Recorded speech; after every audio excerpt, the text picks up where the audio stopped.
try to keep it short as possible, but I do have some things that I want to say about Marvel. Where it started, how it's been, He almost tasted that. where we are now. I'm gonna open this window. So Agatha all along is the next Marvel property, the next Marvel / Marvel Disney property, however you want to look at it. I look at it as Disney Marvel. I could have sworn that we were only supposed to get Deadpool. I could be wrong, but it really doesn't matter. I gave up on carrying Marvel to the same standard that I've been carrying them up until Endgame, even a little after Endgame, but if we're talking just the movies, Endgame. After Endgame, I was enjoying the fact that we had reached the point that was set up long ago, officially since Iron Man 1, unofficially since the very first X-Men or the first Spider-Man movie. Can't necessarily remember which one came out before. Once I watched WandaVision to Falcon and the Winter Soldier, everything in there besides maybe or the Dark World, maybe every movie besides that, I got my ups and my downs with every single Marvel movie. But when I look at them all together, I have almost no complaints by the time it reaches Endgame. So everything in there, I enjoy, I love, I still go back and rewatch. I liked them when they first came out and grew to love them the longer that they've been released. As for the Disney Plus shows, I liked WandaVision, I liked Falcon and the Winter Soldier, even though I have more to say about Falcon and the Winter Soldier than I do about WandaVision. I feel like episode for episode, Falcon and the Winter Soldier is a worse show than WandaVision. I like them both, especially Loki. I would say Loki's better than WandaVision, but Loki went back and forth way too many times. And it's definitely not better episode by episode than Falcon and the Winter Soldier. Loki by its end is not to be slept on. So all of that I'll count as good.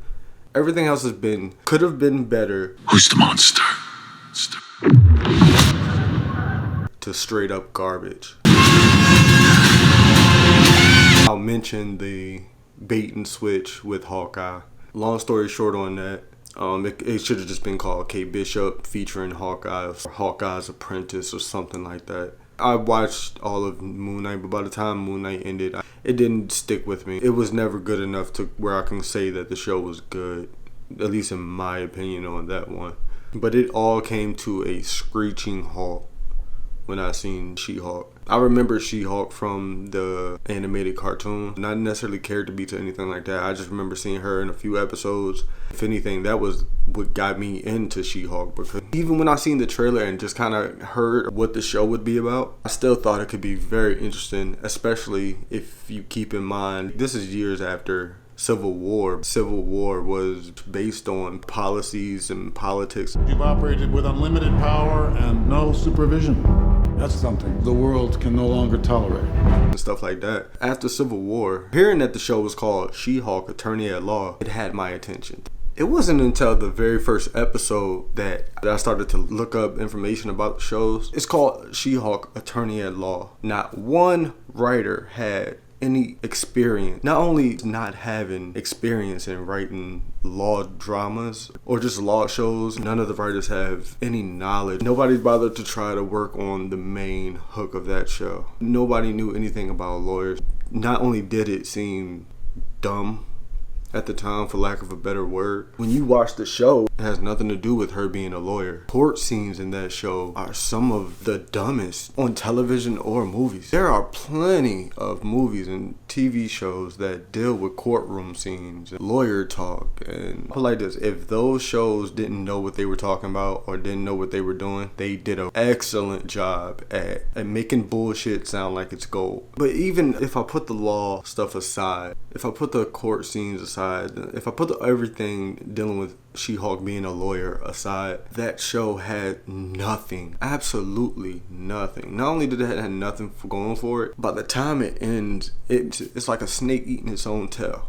They canceled their self out. I'm pretty sure they fired or let go, whatever it is, but they didn't ask the actress who played She-Hulk to come back for She-Hulk, which tells me that they have absolutely no plans for She-Hulk in the future, because it wasn't the actress that I had a problem with. I thought she was perfect as Jennifer Walters? I can't remember her name. Doesn't really matter if we're talking about She-Hulk. There were parts where she made me laugh or I found her funny. But the show's writer is too busy being petty to give her some good dialogue or give her character the writing that she needs to get over with the audience instead of attacking the audience. And that's all She-Hulk was at the end of it. It was meant to just attack the audience. And you can tell when you watch that. So after She-Hulk, I just went on a rant on She-Hulk. I've been wanting to... I blame the writers 100%. I blame every single fucking writer who was in the room, who took the job, didn't know anything about superhero shit, didn't know anything about the characters, and that's fine. You don't have to know every single thing because there are a lot of characters when you're talking about Marvel, DC, any of this comic book shit.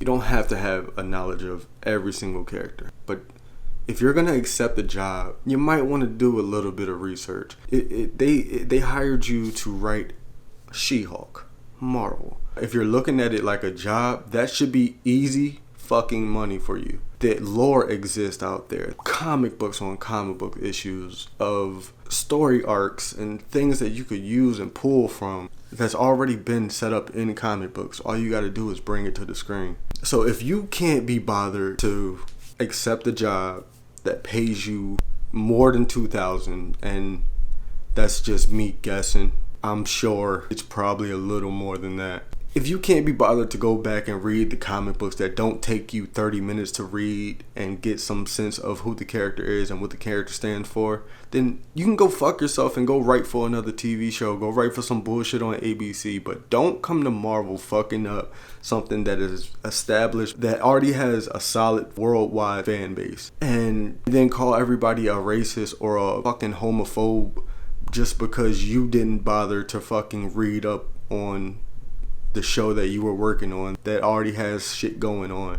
I think that's bullshit. So that's on the writers. Just because Kevin Feige tells you you don't have to doesn't mean you shouldn't do it. But Kevin Feige to approve all of this shit tells me that it's not that you're too busy to keep up with all of these projects. It's telling me that you're purposefully approving all of these. So when writers do be petty to attack the troll fans, it's like they threw a grenade to take out the bad fans, and they wind up taking out the good fans along with them. Just because the writers have their fair share of blame to take too, it nowhere near lets Kevin Feige off the hook for allowing She-Hulk, Ant-Man Quantumania, the Marvels. I would like to think most of the rational fans, you might be passionate about it, but you're just not gonna accept any bullshit. There are things like the second Thor movie, and I didn't think Age of Ultron was all that tight when it came out. And so there's been quite a few Marvel movies that haven't been as good quality-wise. But if you take the worst, honestly, I believe the worst, in my opinion, would maybe be the Fantastic Four movies and the original ones. If you take those ones and compare it to most of everything we've gotten, at least after She-Hulk, I guarantee you those older movies would still be better than anything that Marvel has put out after 2019 or 2020. So with Agatha being the next one after Deadpool, keep in mind, I'm still worried about Deadpool. Just because Wolverine and Deadpool is in the same movie doesn't mean that we still have nothing else to worry about. I'm still worried about how much the MCU influence will hold over Deadpool, regardless how Deadpool goes, because I feel like either way, good, if it's a good movie or a bad movie, it's still going to be a hit, and it's still going to be one of the biggest Marvel movies ticket sales wise, possibly maybe Spider-Man No Way Home. If it doesn't beat that, then it has to be due to the rating of the movie or something, but that's going to be a hit. After that, it's pretty much over with for Marvel, and no, X-Men's not going to save it for me. If you drop the X-Men in a movie that no one sees, does it really mean anything? They could have had the whole X-Men team show up in the Marvels, and the Marvels will still be considered as bad as it is today. The X-Men 97 animated show is as good as it is. To me, it doesn't mean shit for the live action. And the Fantastic Four casting, Pedro Pascal, I don't want to see him in another damn thing. He's definitely one of those actors that has been overexposed at this point. Not personally wise, but I've just seen him in way too many movies, these franchises, and he's never good enough to save the franchise or do anything for the movie that he's in. So the fact that they brought him as Reed Richards, even if you didn't cast the guy from The Office, like they didn't have to cast the guy from The Office. Just the fact that they hired Pedro Pascal as Reed Richards is enough to tell me how much of a fuck they give about it. Star Wars and Disney Marvel are the same thing. So I don't find it a coincidence that he quit The Mandalorian to join Fantastic Four. Like I said, Deadpool is probably going to be the last of... I'm probably going to retire my jersey after Deadpool 3. It's going to take another 10 years for them to get this shit back on track, and I just don't feel like following it like I did for the previous 15 years or however long it's been. The movies and shows just aren't good enough to warrant that much time. But anyway, I'm gonna wrap this up right there. Let me know where y'all standing at on Disney's Marvel as a whole. Are you still watching it? Are you still justifying anything? Or have you come to the realization that simply this shit just isn't on the quality as the first 3 phases of Marvel? You already know where to let me know. Deadpool 3, here's hoping. I said empty your mind, be formless, shapeless, like water.